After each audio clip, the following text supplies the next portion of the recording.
TV Média. Aimez, partagez et abonnez-vous. Monsieur Denis Kadima, on est au centre Bossolo aujourd'hui. Une seule question, celle que beaucoup de Congolais demandent. Pourquoi vote-t-on encore aujourd'hui dans certains milieux, comme à Bapéré, on est là au Nord Kivu, à Lubero? Écoutez, le processus électoral a un seul but, c'est de permettre aux Congolais de s'exprimer par rapport aux candidatures devant eux. Alors, il s'est fait que nous avons eu beaucoup de difficultés d'ordre logistique, mais il y a aussi le temps, parce que nous sommes durant la saison pluvieuse. Il y a des endroits où l'hélicoptère ne pouvait pas aller déposer le matériel. Qu'est-ce qu'on fait? On dit que non, on a déjà dépassé le jour, on arrête. Non, je pense que le plus important ici, c'est pas de trop s'attarder sur le fait que nous ayons étendu au-delà du premier jour. La vérité est que si nous ne le faisons pas, il y a des partis qui vont nous attaquer en justice parce qu'ils n'auront pas atteint le seuil par le simple fait que nous ne leur avons pas permis de participer au processus. Donc, ce n'est pas une question de respecter religieusement une date, mais c'est plus une question de participation, une question d'honorer et de respecter le droit de tout un chacun. J'entends certaines parties, certaines personnes dire qu'ils se reposent sur l'article 52 de la loi électorale qui permet à la CENI notamment de laisser la file jusqu'à ce que la file soit épuisée avant que l'on puisse clôturer. Mais là, on a dépassé 2, 3, 4, 5, 6e jour. N'est-ce pas qu'on est au-delà de la loi? N'est-ce pas que c'est des élections qui se passent dans un cadre hors la loi? Si on n'est pas au-delà de la loi, si on est au-delà de la loi, mais on n'est pas au-delà de la Constitution. C'est la Constitution qui nous oblige de permettre à tout Congolais de participer au vote, d'exprimer sa voix, son choix. Mais alors, et comme je l'ai expliqué aussi, nous avons un système électoral qui exige qu'on participe là où on est, enfin on participe partout. Et si un parti n'atteint pas le seuil, ils peuvent facilement dire que c'est parce qu'on n'a pas ouvert à ce lieu-là. Donc, que chacun se pose la question de savoir quel est le moindre mal. Est-ce le fait de respecter le 1 ou 2 jours ou c'est le fait de permettre à tout le monde de participer au processus électoral? Et je pense que si on répond à cette question, on va se calmer. On continuera à voter jusqu'à quand? Jusqu'à ce qu'on puisse voter. C'est-à-dire même demain, après-demain? Pourquoi pas? Ma question, c'est par rapport aux irrégularités. On en a dénombré un certain nombre. Est-ce que vous avez aujourd'hui une idée de leur ampleur, de leur localisation et surtout, quelle suite vous allez accorder à toutes ces irrégularités dénoncées ça et là? Vous savez, ces irrégularités, il faut commencer d'abord par sympathiser avec la CENI. Parce qu'il y a des gens qui ne comprennent pas que ces choses-là ont été faites contre la CENI. Nos agents ont été séquestrés et violemment écartés du processus. Même les témoins des partis politiques ont été attaqués à certains endroits. Mais tout compte fait, ce n'est pas une situation généralisée. C'est quelque chose qui choque, mais ce n'est pas que ça s'est passé comme ça partout. C'est à certains endroits. Et nous, au niveau de la CENI, nous avons mis en place une commission pour identifier et recevoir même identifier ces cas et recevoir même les plaintes des uns et des autres pour statuer. Et nous allons statuer et prendre des décisions. Parfois, ça sera dur, mais on le fera. Donc, c'est un peu ça. C'est une situation que nous déplorons. Et il y a des gens qui se sont organisés pour faire ce genre de choses, mais qui n'oublient pas que cette machine-là n'a pas dévoilé tous ses secrets. Ils ont fait ce qu'ils ont fait. Ils pensent qu'ils n'ont fait ni vu ni connu. Ils seront surpris. On parle aussi de sabotage même au sein même de la CENI. Ça, les enquêtes nous permettent de le savoir. Mais une fois qu'on le sait, nos agents seront sanctionnés. Et ceux des candidats qui se seront adonnés à ce jeu-là, eux aussi seront sanctionnés. Vous avez déjà récolté plusieurs plaintes ou bien plusieurs? On les reçoit, il y a des plaintes. Une dizaine, une vingtaine, une centaine? Non, on n'a pas compté. Mais ce qu'il faut noter, c'est que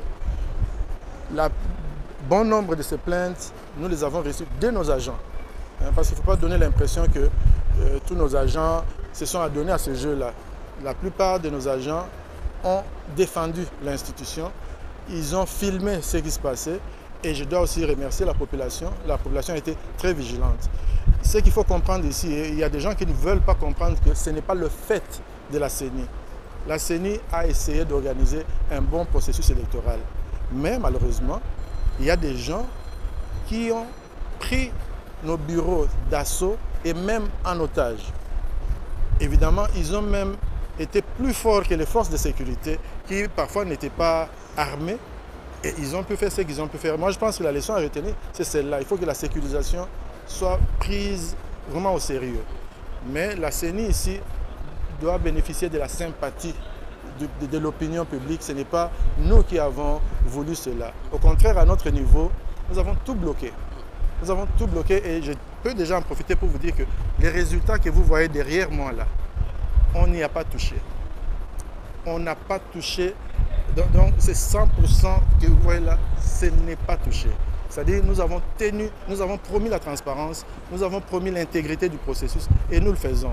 Ce qui arrive au niveau du terrain, c'est très déplorable, mais c'est quelque chose que nous devons tous condamner. Nous devons travailler contre ce genre de pratiques, sinon les gens ne croiront plus aux élections. Mais Président, 75 400 bureaux de vote, combien ont ouvert finalement? Bon, vous savez, c'est très compliqué. Hein? Vous savez, il y a des gens, certains de nos agents qui ont fini avec les élections, ils ont organisé les scrutins, mais ils ne pouvaient même pas quitter le lieu parce qu'en cours de route, on les attaquait. Quand on les voit avec la machine, on pense qu'ils se rendent dans la maison d'un politicien. Il y en a qui sont cachés en brousse. Il y en a pour qui nous avons envoyé des hélicoptères. On a appelé le ministère de la Défense, on a envoyé des hélicoptères pour les aider. En fait, c'est un peu comme une situation de guerre là. C'est-à-dire qu'il faut comprendre que ici, nous sommes la victime. Nous ne sommes pas le bourreau. Donc, je suis incapable de vous donner ce chiffre-là parce qu'il y a des machines, vous l'avez vu, qui ont été cassées. Cassées devant tout le monde et de façon spectaculaire. Qu'est-ce que j'en sais maintenant? Je ne sais pas ce qu'on peut encore retirer de cette machine. Et nos agents ne pouvaient même pas reprendre la route pour aller vers les antennes parce qu'ils étaient poursuivis. C'est un peu compliqué. On pense qu'ils sont à l'origine de ce qui s'est passé, mais en réalité, ce sont les politiciens qui ont fait ces choses-là. S'achemine-t-on vers, on va dire, l'annulation peut-être de quelques résultats dans certaines circonscriptions? Ce n'est pas exclu. Ce n'est pas exclu qu'on annule certains résultats. Si, après nos enquêtes, j'ai dit que la machine, les gens ne savent pas ce que nous avons mis dans cette machine. Ils seront surpris. Donc, nous allons, si les faits s'avèrent à travers les tests que nous allons opérer, peut-être ça sera fait de façon aléatoire, nous allons sanctionner. Les rapports des missions d'observation commencent à tomber. L'une d'elles, le Centre Carter, a dit qu'il y a eu des irrégularités, mais elles ne sont pas de nature à remettre l'intégrité du vote. Qu'est-ce que vous répondez à cela? Sincèrement, je suis d'accord avec eux parce que vous avez bien dit qu'on a 75 000 bureaux de vote. S'il y a des problèmes, même dans, je ne sais pas, 1%, 2% de bureaux de vote, c'est ça qu'on va amplifier. Mais en réalité, le travail que nous avons fait, c'est un travail de qualité, un travail visant vraiment l'intégrité du processus. Nous avons voulu nous démarquer de tout ce que le public congolais a rejeté. Nous l'avons fait, mais nous n'avions pas compté sur la créativité négative de certaines personnes et c'est ce qui nous met dans cette situation. Mais nous devons garder toute chose à sa proportion. Ce n'est pas que c'était généralisé. Ça, c'est ce qu'il faut comprendre. Pas, sinon, nous n'allions pas afficher ces résultats. Ce n'était pas généralisé. On dit également dans certains bureaux de vote, les PV des résultats ne sont pas arrivés. Bon, il y a des endroits où il y a de tels problèmes. Et n'oubliez pas, la machine nous donne aussi son résultat. Et il y a aussi le dépouillement. Donc, on peut se rabattre sur l'un ou l'autre pourvu que nous fassions certaines vérifications pour confirmer que c'est bel et bien authentique ce que nous avons. Les résultats que nous avons là, c'est le résultat de la machine à voter, donc du dispositif électronique de vote, ou bien du dépouillement des bulletins manuels? C'est une combinaison. Une petite question, il y a des bureaux qui affichent plus de 100% de votants, alors que par rapport au nombre d'inscrits, comment vous expliquez cela? Oui, il faut comprendre qu'il y a des personnes qui votent par dérogation. C'est-à-dire, si vous êtes comme moi-même, moi je suis inscrit ici à Gombe, ici même à l'Athénée de la Gombe, mais j'ai voté en Galema, c'est mon quartier là-bas. J'ai voté là-bas parce que je suis un officiel des élections, donc je pouvais voter où je voulais. Donc, et quand je vote, on ajoute mon nom. Donc là où vous avez un taux de participation élevé, ou bien vous avez un grand nombre de personnes autorisées à voter ailleurs que là où ils se sont fait inscrire, ça peut logiquement arriver à dépasser ce chiffre-là, mais je ne pense pas que ce soit des cas très très nombreux. On va terminer. Vous avez promis que votre souhait, c'est que les Congolais connaissent le vainqueur de ces résultats avant le 31 décembre. Est-ce que, à l'allure où les résultats vous parviennent, vous êtes toujours en mesure de nous dire que ces résultats-là seront connus avant le 31 décembre? C'est notre objectif, on travaille jour et nuit. Je pense que ça va arriver. Alors, si vous avez une réaction par rapport à ce qu'a dit le cardinal Ambongo ce soir, cette nuit, en exprimant sa frustration qui dit que l'on a assisté à un désordre bien organisé de la part de la CENI. Comment vous réagissez à ça? Bon, je dirais que désordre peut-être, mais c'est un désordre désorganisé. Ce n'est pas organisé. Ça veut dire? Ça signifie c'est un désordre qui a émergé, comme on l'a vu là. Mais ce n'est pas nous qui sommes à l'origine de ce désordre. Au contraire, nous avons essayé par tous les moyens de répandre les choses et d'appeler la police. Il y a des gens qui sont arrêtés en ce moment où nous parlons. Il y a des gens qui sont arrêtés. Il y a des machines qui sont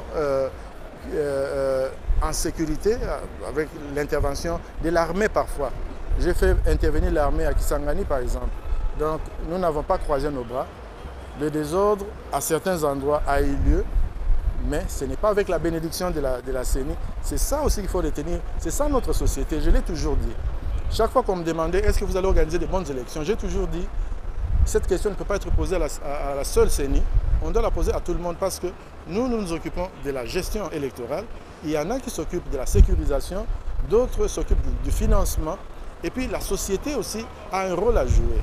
Donc quand il y a ce genre de situation, nous ne devons pas nous arrêter à les déplorer. Nous devons nous poser la question, qu'est-ce qu'on peut faire pour améliorer? Parce que n'oubliez pas aussi le fait qu'il y avait beaucoup de gens d'attroupement au niveau des bureaux de vote. Il y a des gens qui ont conseillé la population à rester là-bas. Tout ça, j'ai vu des gens être tabassés, rossés. J'ai vu ça un peu partout, à Massimanimba et partout. Qu'est-ce qui s'est passé? Est-ce qu'on n'a pas poussé les gens à la violence? On ne sait pas. Vous voyez donc, s'il y a un désordre organisé, moi je dirais que ce n'est pas quelque chose d'organisé par nous, mais par d'autres. Par d'autres parce que eux, pendant que nous, on s'apprêtait à organiser des élections crédibles, correctes, eux aussi, ils faisaient leur plan. Et nous avons vu ce que nous avons vu, mais bon, c'est question maintenant de corriger d'abord et puis de tirer des leçons. Le taux de participation? Ça viendra après. Si je vous l'ai dit maintenant, ça serait complètement une aberration, ça sera faux. Certains observateurs reprochent à certains agents de la CENI au niveau local et même au niveau national leur politisation qui a envenimé aussi certaines situations de désordre. Donc là, il faut qu'on nous donne des cas. Je ne sais pas comment les agents de la CENI ont été politisés. Je ne sais pas, il faut peut-être donner des exemples. En tout cas, moi, je ne suis pas politisé. Alors, Monsieur Kadima, les élections, ce n'est pas que pour vous, c'est pour l'ensemble de la population congolaise.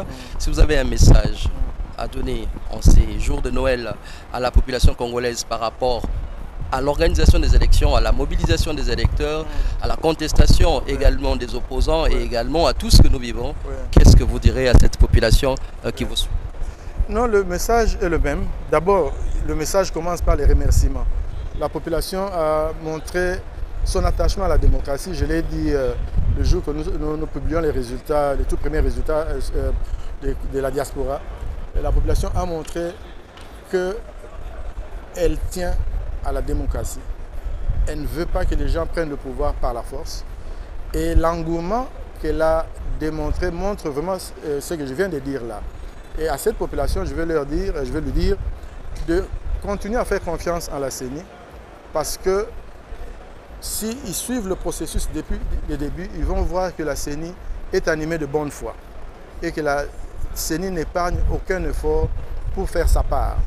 Et nous les encourageons à continuer à croire à la démocratie et à soutenir la démocratie. Et les cas de vote tardif, c'est simplement parce que nous tenons à ce que chaque Congolais participe. Parce que c'est en fait, vous l'avez dit, c'est le processus des Congolais, ce n'est pas le processus de la CENI. Alors la CENI ne peut pas juste décider d'arrêter et toutes ces personnes seront frustrées. Et ces personnes ont un choix à opérer et nous devons leur donner cette occasion. C'est ça le rôle fondamental de la CENI. Mais pas indéfiniment. Écoutez, la limite, chacun peut la déterminer. Mais nous avons trouvé que quand il y a des gens dans la file, quand il y a des gens qui attendent et qui nous appellent pour nous dire « nous n'avons pas voté », ça serait vraiment... ça peut même créer des troubles si les gens ne votent pas. Donc tout ça aussi, ça fait partie de la recherche de la paix et de l'harmonie, la cohésion nationale. Parce que quand ils vont être devant leur écran ou bien à la radio en train d'écouter des résultats et ils se rendent compte qu'eux n'ont pas participé à ça, ça peut nous amener n'importe où. Donc on le fait parce que nous tenons à ce que chaque voix compte. Et voilà, c'est justement, que répondez-vous à ceux qui disent que les résultats partiels que vous publiez peuvent influencer le vote des personnes qui sont amenées à voter maintenant là? Bon, c'est une possibilité, mais nous ne pouvons pas non plus laisser tout le monde dans le noir. Les gens vont nous accuser d'être en train de tripoter, de toucher aux résultats. On n'a pas le choix. Il faut rappeler que c'est une infime minorité qui est en train de voter en ce moment. Mais ce que nous faisons, je pense qu'on fait, les actes que nous posons, nous le faisons bien, c'est responsable. Nous devons nécessairement commencer à publier les résultats pendant que les autres votent. Si ça va les influencer, ça serait dommage, mais c'est vraiment un groupe qui ne pourra pas nécessairement influencer les résultats, du moins au niveau présidentiel. Monsieur Kadima, on vous dit merci. Merci, tout le plaisir pour moi. Israël Moutala, merci beaucoup. Merci, patient. 25 décembre, Noël, jour de Noël. On termine cet entretien. On va poursuivre avec la continuité donc, de la publication des résultats. Merci à très bientôt.